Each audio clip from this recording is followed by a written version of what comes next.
হয়েছে। এখানে একটা দুইটা অ্যারো আছে, এই অ্যারো দিয়ে দেখানো হচ্ছে যে প্যাশেন্টের যে কোলনটা এটা হচ্ছে খুবই ডাইলেটেড, এটা হচ্ছে একটা অনেক বড়, এখান থেকে শুরু করে পর্যন্ত একটা স্ট্রাকচার দেখা যাচ্ছে। সো মোস্ট লাইকলি এটা হচ্ছে কোলন, এবং এখানে প্যাশেন্টের হস্টেশনগুলো বোঝা যাচ্ছে না।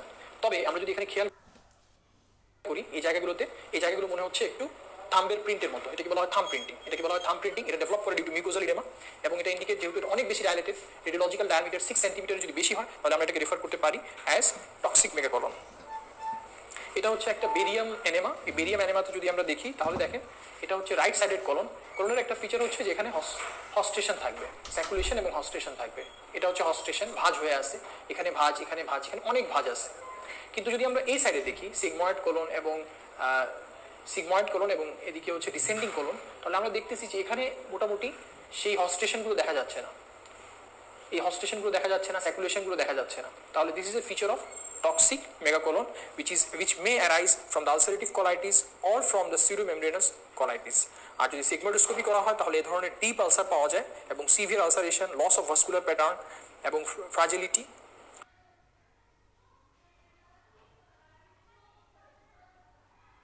Granularity, contact bleeding, this are the feature of sigmoidoscopy. So এই ধরনের প্যাশেন্টকে আমরা ম্যানেজ করব, যে প্যাশেন্টকে আমরা রিসাসিটেট করব, প্যাশেন্টকে আইভি ফ্লুইড দিব, প্যাশেন্টকে অ্যান্টিবায়োটিক দিব, এবং ব্লাড গ্রুপিং ক্রস ম্যাচিং করে যদি ব্লাড গ্রুপিং লাগে ব্লাড দিব, এবং it patient should be managed in the hospitalized state, and if there is any complication develop, the patient may require IV steroid, and after IV steroid patient may require other medication, and that should be decided by the specialist. এরপর একটা scenario আমরা দেখি যে 28-year-old female known case of Crohn's disease developed diarrhea and abdominal pain for 7 days. Loose stool occurs 4 to 6 times per day, which is moderate in amount, mucus mixed, not associated with tenesmus. She is taking tablet azathioprine 50 mg twice daily. His temperature is 38.5 degrees centigrade, heart rate is 100 beats per minute, blood pressure 100/60 millimeter of mercury, and not anemic, no sign of peritonitis.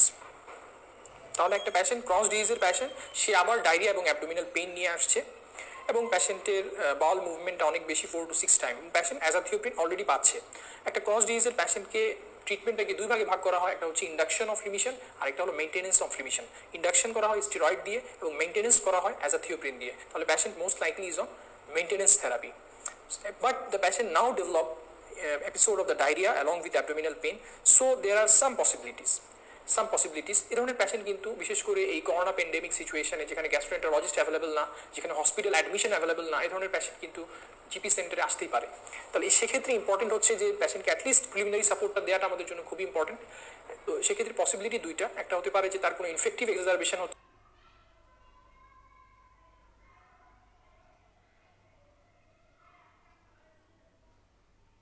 Azathioprine, they have some immunosuppressive property, so immunosuppressionের কারণে তার infective কোনো কজের কারণে এরকম হতে পারে, অথবা this could be a flare of Crohn's disease, অথবা active Crohn's disease, যেটা আগে ডিজিজ কন্ট্রোল ছিল এখন সেটা অ্যাক্টিভ হয়ে গেছে, এরকম একটা ক্রস ডিজিজ হতে পারে সেটা। তাহলে এরকম অ্যাক্টিভ ক্রস ডিজিজের ম্যানেজমেন্ট প্রথমে আমরা চিন্তা করবো ইনফেক্টিভ, তাহলে সেক্ষেত্রে আমরা এক্সামিনেশন করব, ইনভেস্টিগেশন করে দেখব। ইনভেস্টিগেশনের ভিতরে স্পেশালি আমরা CBC with haemoglobin ESR, CRP দিব। সিআরপি এটা ইনফেকশনেও বাড়তে পারে, অ্যাক্টিভ ক্রসেও বাড়তে পারে। এছাড়া আমরা স্টুল আরএমই এবং কালচার সেন্সিটিভিটি করব, যদি এটা ইনফেক্টিভ হয় তাহলে কালচার সেন্সিটিভিটিতে পজিটিভ আসবে। এছাড়া আমরা প্লেন এক্সরে অ্যাবডোমেন করতে পারি যদি প্যাশেন্টের কোনো অ্যাবডোমিনাল ডিস্টেনশন অথবা প্যাশেন্টের যদি ইন্টেস্টিনাল অবস্ট্রাকশনের ফিচার থাকে, এবং সাথে সাথে প্যাশেন্টের ক্রিয়েটিনিন ইলেক্ট্রোলাইট করে দেখবো যে প্যাশেন্টের হিমোডিনামিক অথবা রেনাল ইম্পেয়ারমেন্ট ডেভেলপ করতেছে কিনা, হিমোডিনামিক আনস্টেবিলিটি থেকে প্যাশেন্ট কোনো রেনাল ইম্পেয়ারমেন্ট ডেভেলপ করতেছে কিনা। এছাড়া প্যাশেন্টের ফিক্যাল ক্যালপোডেক্টিন করা যেতে পারে, এটা সব জায়গায় অ্যাভেলেবল না।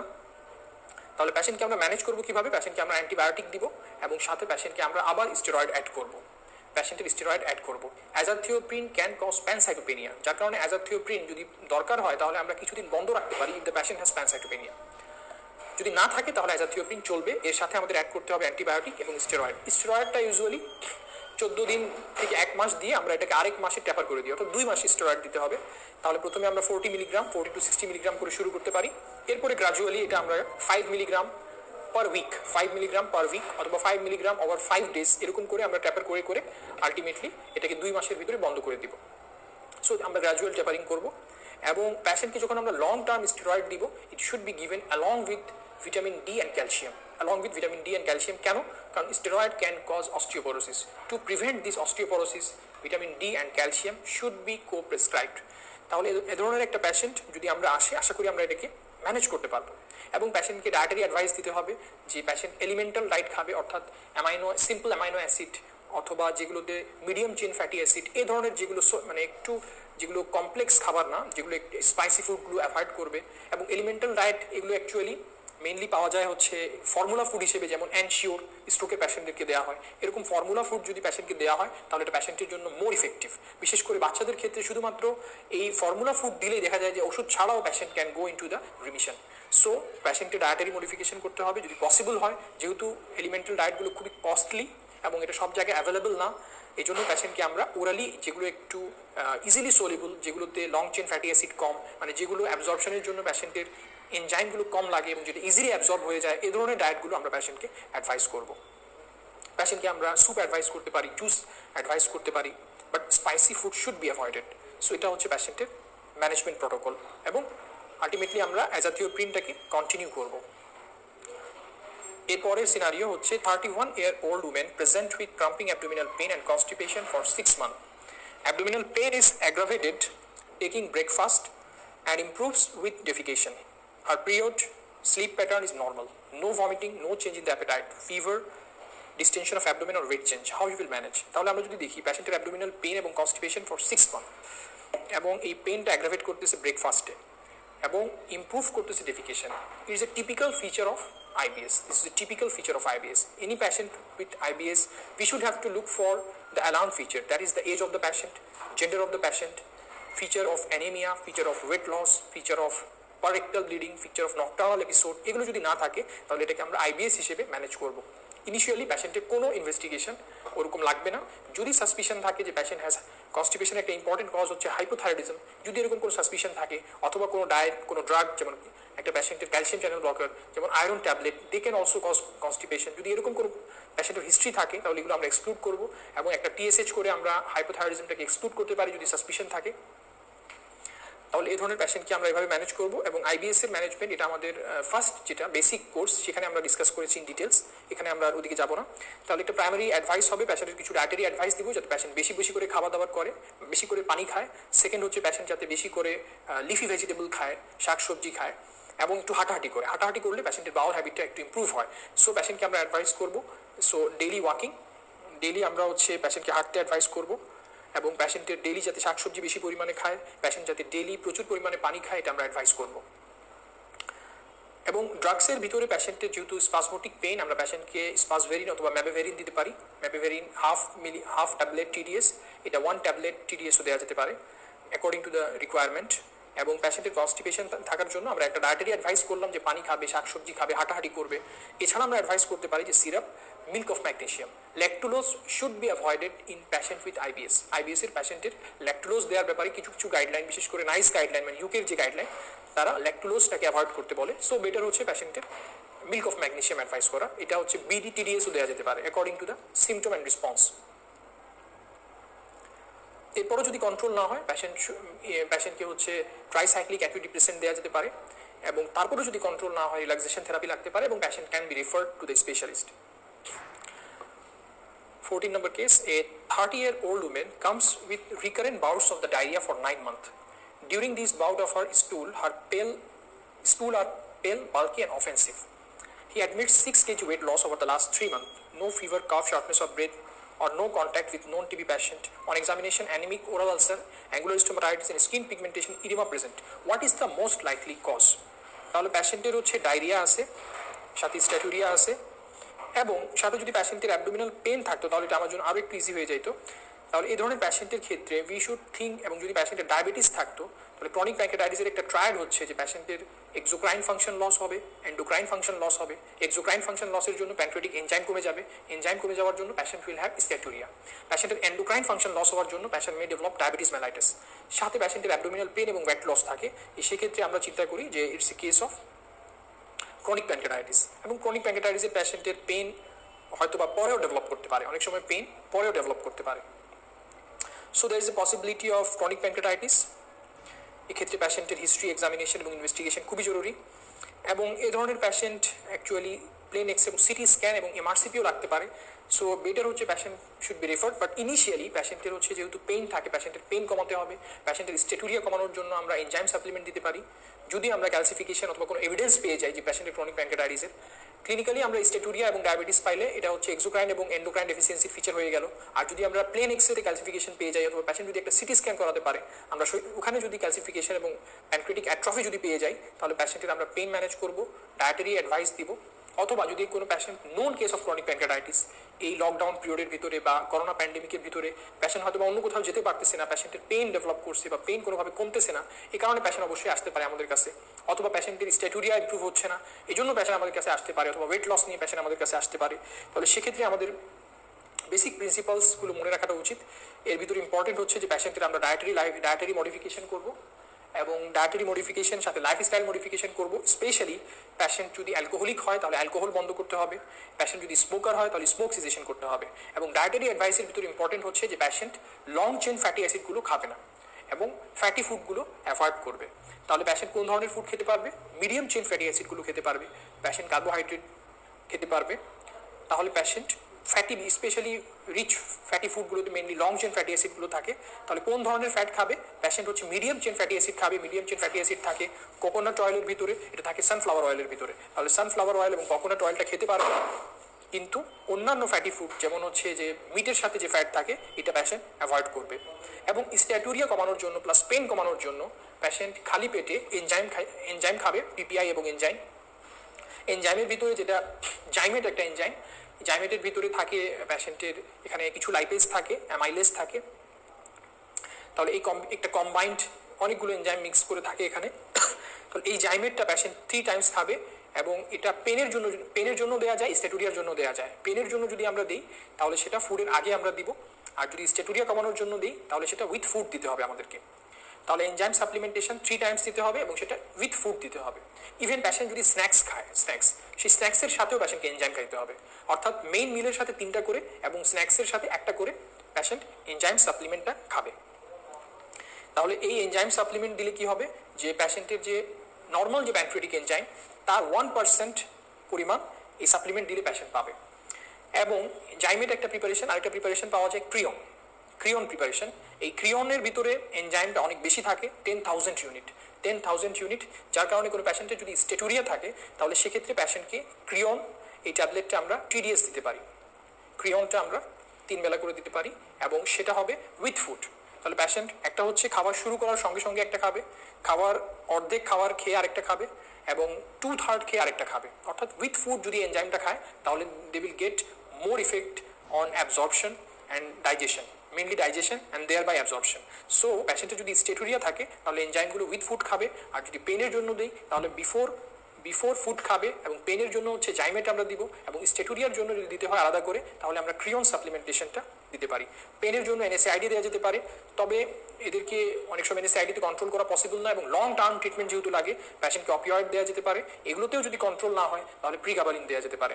অপিওয়েডের ভিতরে ট্রামাডোল হাইড্রোক্লোরাইড 50 মিলিগ্রাম TDS করে আমরা দিতে পারি।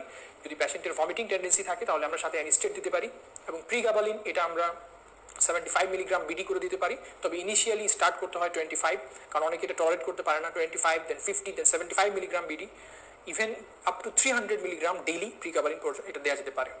গাবাপেন্টিন, প্রিগাবালিন এগুলো দেওয়া যেতে পারে, অথবা ট্রাইসাইক্লিক অ্যান্টিডিপ্রেসেন্ট। এবং ultimately patient should be referred, যদি এগুলো দিয়েও না কমে patient may require ERCP, patient may require surgery, ERCP surgery or other intervention. So this patient should be refer. তাহলে এরকম একটা প্যাশেন্টের আমরা সাসপিশন করলাম chronic pancreatitis, plain X-ray abdomen করে আমরা এরকম একটা ক্যালসিফিকেশন পেয়ে যেতে পারি। বিশেষ করে নাম্বার 1 এবং নাম্বার 2 এই ভার্টিব্রাল লেভেলে আমাদেরকে তাকাতে হবে। অনেক সময় মাইনর ক্যালসিফিকেশনগুলো থাকে, বা হয়তো বা একদম ভার্টিব্রাল কলামের, জাস্ট ভার্টিব্রাল কলামের এই সাইডে একটু ক্যালসিফিকেশন, জাস্ট হয়তো বা এই একটু ক্যালসিফিকেশন থাকতে পারে, অথবা এখানে একটু সামান্য ক্যালসিফিকেশন এই বরাবর থাকতে পারে। এগুলো আমাদেরকে ক্লু দিবে this can be the calcification along the pancreatic outline. তাহলে যদি এরকম থাকে যে প্যানক্রিয়াজ এরকম করে থাকে, তাহলে প্যানক্রিয়াজের আউটলাইনে যদি এরকম ক্যালসিফিকেশন থাকে ইট সাজেস্ট ক্রনিক প্যানক্রিয়াটাইটিস। তাহলে আমাদের এশিয়াতে সবচেয়ে কমন হচ্ছে ফাইব্রোক্যালসিফিক বা ফাইব্রোক্যালকুলাস প্যানক্রিয়াটিক ডিজিজ। এটা হচ্ছে ক্রনিক প্যানক্রিয়াটাইটিসের মোস্ট কমন কজ, এবং প্যাশেন্টের মেইন ম্যানেজমেন্ট হচ্ছে এখানে সাপ্লিমেন্টারি ম্যানেজমেন্ট, যে সিমটোম্যাটিক ম্যানেজমেন্ট, প্যাশেন্টের পেইন ম্যানেজমেন্ট, স্টেটুরিয়ার ম্যানেজমেন্ট, ডায়াবেটিস থাকলে ডায়াবেটিসের ম্যানেজমেন্ট, এবং প্যাশেন্টের যদি আদার কোনো কমপ্লিকেশন ডেভেলপ করে, যেমন এই প্যাশেন্টের ফ্যাট ডেফিসিয়েন্সি, প্যাশেন্ট যেহেতু ফ্যাটি ফুড খেতে পারে না এবং ফ্যাটি ফুড যেহেতু ডাইজেশন হয় না, তাহলে ফ্যাট সলিবল ভিটামিনগুলোর অ্যাবজর্পশন কমে যেতে পারে, প্যাশেন্টের fat soluble vitamin deficiency develop করতে পারে, specially vitamin D and vitamin A, vitamin K. So এগুলো সাপ্লিমেন্টেশন প্যাশেন্টকে দেওয়া লাগতে পারে। সো এই ধরনের সাপ্লিমেন্টেশন দেওয়া লাগতে পারে প্যাশেন্টকে, তাহলে এই ম্যানেজমেন্ট করতে হবে। এটা হচ্ছে একটা সিটি স্ক্যান। সিটি স্ক্যানে আমরা দেখতে পাচ্ছি যে এটা হচ্ছে প্যানক্রিয়াস, এটা হচ্ছে প্যানক্রিয়াস, এটা হচ্ছে প্যানক্রিয়াস, আর এটা হচ্ছে প্যানক্রিয়াসের ভিতরে ডাক্ট, এই কালোটা ডাক্ট, এবং ডাক্টের ভিতরে আমরা দেখতে পাচ্ছি যে একটা স্টোন দেখা যাচ্ছে, একটা স্টোন। ডাক্টটা হচ্ছে রেগুলার ডাইলেটেড হয়ে গেছে। সিটি স্ক্যানে নর্মালি ডাক্ট দেখা যায় না, যদি সিটি স্ক্যানে ডাক্ট দেখা যায়, so there is some pathology, এবং এটা হচ্ছে একটা স্টোন, এবং এখানেও স্টোন আছে। So most likely this is a, এবং প্যানক্রিয়াসটা হচ্ছে ইরেগুলার আউটলাইন, এবং প্যানক্রিয়াসটা হচ্ছে অ্যাট্রোফাইড। প্যানক্রিয়াস আরেকটু নর্মাল প্যানক্রিয়াসগুলো আরেকটু সোলেন থাকে, আরেকটু ভালো থাকে। সো এটা হচ্ছে একটা ক্রনিক প্যানক্রিয়াটাইটিসের সিটি অ্যাবডোমেন। সিটি অ্যাবডোমেন আমরা কীভাবে বুঝলাম? আমরা সিটি স্ক্যান একটা জিনিস দিয়ে মনে রাখতে পারি, সেটা হচ্ছে যে যদি প্যাশেন্টের বোনস সাদা দেখা যায় তাহলে এটা অলওয়েজ সিটি স্ক্যান। যদি বোনস সাদা দেখা যায় তাহলে এটা সিটি স্ক্যান, আর যদি বোনস কালো দেখা যায় তাহলে এটা হচ্ছে এমআরআই। সো এটা হচ্ছে একটা সিটি স্ক্যান, এবং এটা হচ্ছে ক্রনিক ক্যালসিফিক প্যানক্রিয়াটাইটিস। এটা হচ্ছে একটা এমআরসিপি, যেখানে আমরা দেখতে পাচ্ছি যে ডাক্টটা হচ্ছে dilated. 20 years old university student present with vomiting and loose stool for 1 day. He took food from the outside and all the problem started 6 hours after taking food. He has no fever, no blood with stool. On examination, the pulse is 90 beats per minute, blood pressure normal, no sign of dehydration. What is the diagnosis and the management? তাহলে একটা প্যাশেন্টের যদি outside food খাওয়ার পরে vomiting এবং loose স্টুল develop করে, তাহলে most likely এটা হচ্ছে একটা ফুড পয়জনিং। মোস্ট লাইকলি এটা একটা ফুড পয়জনিং, এবং 6 আওয়ারের ভিতরে ইউজুয়ালি স্ট্যাফ অরিয়াস দিয়ে হতে পারে অথবা ব্যাসিলাস সিরিয়াস দিয়ে হতে পারে। স্ট্যাফ অরিয়াস এবং ব্যাসিলাস সিরিয়াস এটা 6 আওয়ারের ভিতরে হয়। ব্যাসিলাস সিরিয়াস এটা দেখা যায় যে চাইনিজ ফুড অথবা ফ্রাইড রাইসে বেশি হয়। স্ট্যাফ অরিয়াস ইউজুয়ালি চিজ এবং মিটের সাথে বেশি হয়, রিহিটেড মিট অথবা চিজের সাথে বেশি হয়। তাহলে এখানে মেন ম্যানেজমেন্ট হচ্ছে প্যাশেন্টের সাপোর্টিভ ম্যানেজমেন্ট। এখানে প্যাশেন্টের যদি ভমিটিং থাকে আমরা অ্যান্টিমেটিক দিতে পারি, প্যাশেন্টের যদি ডায়রিয়া থাকে তাহলে ওআরএস প্রেসক্রাইব করতে পারি, ওআরএস যদি না খাইতে পারে তাহলে আমরা আইভি ফ্লুইড দিতে পারি। কিন্তু এখানে প্যাশেন্টের কোনো অ্যান্টিবায়োটিক লাগে না, এবং এটা সেলফ লিমিট হয়ে যেতে পারে, নিজে নিজে 1 থেকে 2 দিনের ভিতরে ভালো হয়ে যাবে। তবে ফুড পয়জনিংয়ের প্যাশেন্টের যদি ফিভার, এরকম প্যাশেন্টের যদি ফিভার ডেভেলপ করে, প্যাশেন্টের যদি ব্লাডি ডায়রিয়া ডেভেলপ করে, তাহলে প্যাশেন্টের অ্যান্টিবায়োটিক লাগতে পারে। এটা আমাদের লাস্ট সিনারিও, যে একটা 42 years old male presented with acute onset upper abdominal pain for 6 hours aggravated by taking meal radiating to the left side of the back associated with vomiting. Severe upper abdominal pain radiating to the back, most likely acute pancreatitis. So patient should undergo serum amylase, serum lipase, ultrasound of the abdomen, plain X-ray abdomen to exclude the perforation and obstruction. এভাবে করে প্যাশেন্টকে manage করতে হবে। acute pancreatitis can be mild or severe. Severe pancreatitis should be managed in the ICU or STU. Mild যদি থাকে তাহলে patient can be managed in the ward. So এই ধরনের acute pancreatitis medical emergency, so patient should be admitted. এবং pain ম্যানেজমেন্টের জন্য আমরা এখানে ইউজুয়ালি প্যাথিডিন অথবা অপিওয়েড দিয়ে আমরা অ্যাকিউট পেনটাকে ম্যানেজ করতে পারি, এবং আন্ডারলাইন যদি কোনো কজ থাকে সেটাকে ট্রিট করতে হবে। প্যাশেন্টের সাপোর্টিভ ম্যানেজমেন্ট দিতে হবে, বিশেষ করে ভমিটিং থাকলে ইলেকট্রোলাইট ইমব্যালেন্স থাকতে পারে।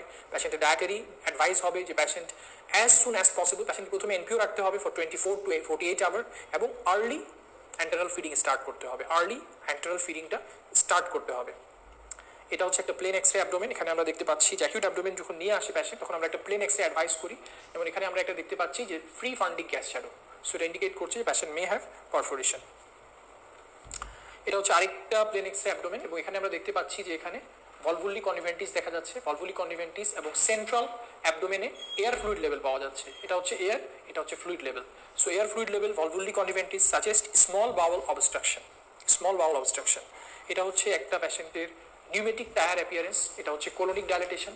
So colonic dilatation and